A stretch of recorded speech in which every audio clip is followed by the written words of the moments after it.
Hello and welcome to twisty Tuesday. ट्विंग mic सही से लगाया है? रेडी?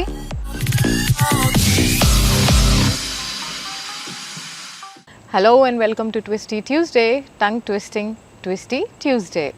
सो आपको याद होगा कि 2016 में पनामा पेपर्स आए थे जो कि फाइनेंशियल डेटा लीक के बारे में थे। उसी तरह से अब पैंडोरा पेपर्स आए हैं।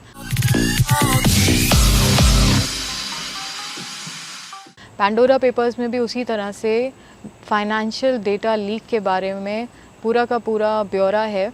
ये पैंडोरा पेपर्स बताते हैं कि जो दुनिया के सुपर रिच लोग हैं, जो 1% लोगों में आते हैं, वो कैसे अपना टैक्स को अवॉइड करके और ज़्यादा रिच हो जाते हैं। तो इन पैंडोरा पेपर्स में बहुत सारी चीज़ों का खुलासा हुआ है और इसका डेटा इतना ज़्यादा था, इसको प्रोसेस करने के लिए ICIJ को 600 से ज़्यादा जर्नलिस्ट्स को बुलवाना पड़ा अलग अलग कंट्रीज़ से। इसमें 117 जर्नलिस्ट्स ने इस डेटा को प्रोसेस किया और इसमें इंक्लूडेड थे BBC, द गार्डियन और इंडिया से इंडियन एक्सप्रेस के जर्नलिस्ट्स को इनवाइट किया गया ताकि ये डेटा प्रोसेस हो सके। और इस डेटा की प्रोसेसिंग में 2 साल लग गए और अब जाकर के फाइनली हमारे सामने इसका एक्सपोजे हुआ है। इस पैंडोरा पेपर्स में 35 से ज़्यादा वर्ल्ड लीडर्स हैं, जिसमें प्राइम मिनिस्टर्स भी हैं कंट्रीज़ के, और सरकारी ऑफिशियल्स हैं काफ़ी सारी कंट्रीज़ के, और 100 से ज़्यादा बिलियनियर्स हैं, सेलिब्रिटीज़ हैं, रॉक स्टार्स हैं और बिज़नेस लीडर्स भी शामिल हैं इसमें। तो हम आपको बताते हैं कि ये तरीके क्या होते हैं, ये किस तरह से सुपर रिच लोग जो हैं अपने आप को और ज़्यादा रिच बनाते हैं। इसमें जनरली ये शेल कंपनीज़ तो कॉमन है, शेल कंपनीज़ बनाते हैं, पैसे को एक कंट्री से दूसरी कंट्री में भेजना और ट्रस्ट या फाउंडेशन बना लेना और दूसरे देशों में पैसे भेज करके ऑफशोर अकाउंट्स बना लेना, एट्सेट्रा एट्सेट्रा। ये इनके तरीके होते हैं इस चीज़ के कि ये कैसे अपने पैसे को, टैक्स को बचा सकें। तो ज़रूरी नहीं है कि हम इसको इलीगल ही बोलें या फिर हम इन लोगों को क्रिमिनल ही बोलें। इन लोगों को पैंडोरा पेपर्स में जिन लोगों के नाम आए हैं वो ज़रूरी नहीं कि वो क्रिमिनल हों या फिर ये सब कुछ इलीगल हो।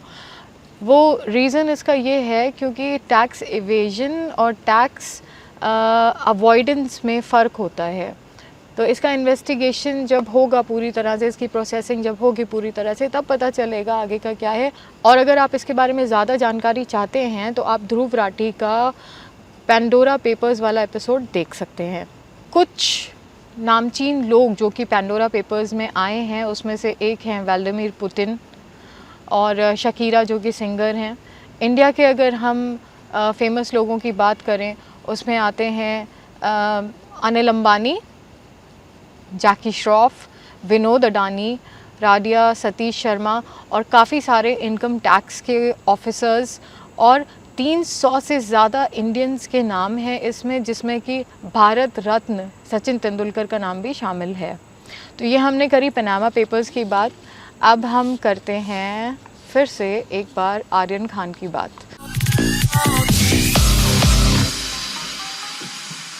बड़ी खबर यह है, शाहरुख खान के बेटे आर्यन की जमानत अर्जी को खारिज कर दिया गया है।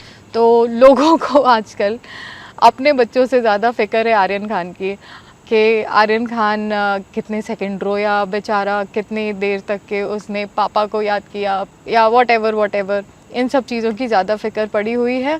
आर्यन खान को बेल नहीं मिल पाई है। और एक और ख़बर सामने आई है जिसमें कि इस केस के बारे में रिलेटेड है, जिसमें कि NCP के नेता नवाब मलिक ने इस पूरी की पूरी घटना को फ्रेम्ड बताया है। उन्होंने ये बताया कि ये पूरी की पूरी घटना फ्रेम्ड है। क्यों?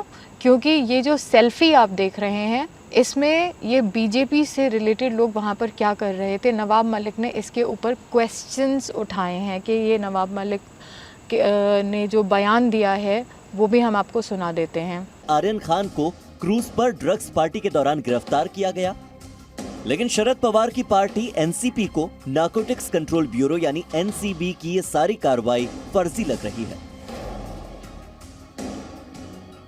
बुधवार को एनसीपी नेता और महाराष्ट्र सरकार के मंत्री नवाब मलिक ने बकायदा प्रेस कॉन्फ्रेंस की और आर्यन खान को झूठे केस में फंसाने का आरोप एनसीबी पर लगा दिया।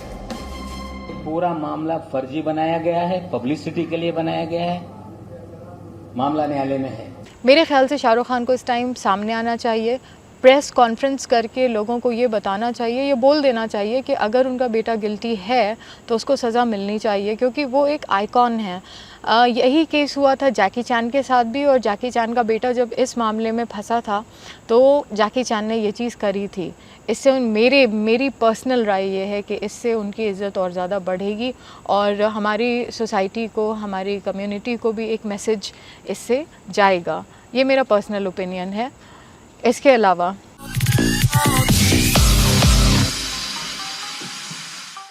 तो सारे के सारे एथलीट्स के जो सामान थे उन सब का ऑक्शन कर दिया गया है।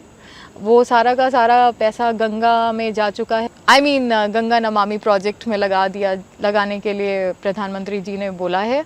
और सबसे ज़्यादा बोली जिसकी लगी है वो है ये। सबसे ज्यादा 1.5 करोड़ की बोली ओलंपिक का गोल्ड मेडल विजेता नीरज चोपड़ा के जेवलिन की लगी। इससे जमा राशि जो है वो प्रधानमंत्री गंगा की सफाई के लिए नमामि गंगे प्रोजेक्ट को देंगे। अब आते हैं आईपीएल पे।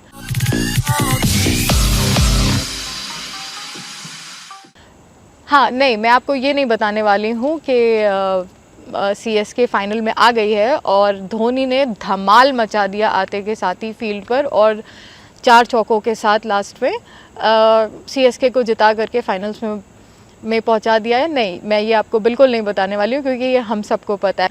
मैं आपको ये बताने वाली हूँ कि आईपीएल में दीपक चहर ने अपनी गर्लफ्रेंड को प्रपोज किया। That is really beautiful.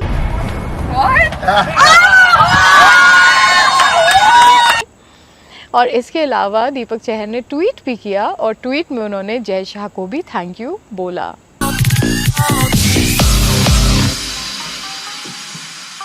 आज के फ़न कार्ड के लिए मेरे पास कोई अल्फाज नहीं है, मुझे माफ़ करिएगा। मार्वल के ज़्यादा मेरा फेवरेट तो आयरन मैन है जो कि मर चुका है। तो सब लोग यही सोच रहे हैं कि सारे के सारे कैरेक्टर्स क्या कर रहे हैं, तो हम वन ऑफ द कैरेक्टर्स आपको दिखाते हैं और प्लीज़ मुझे माफ़ करिएगा, इसके लिए मेरे पास कोई अल्फाज नहीं है। आज के फ़न कार्ड के लिए बस ये वीडियो।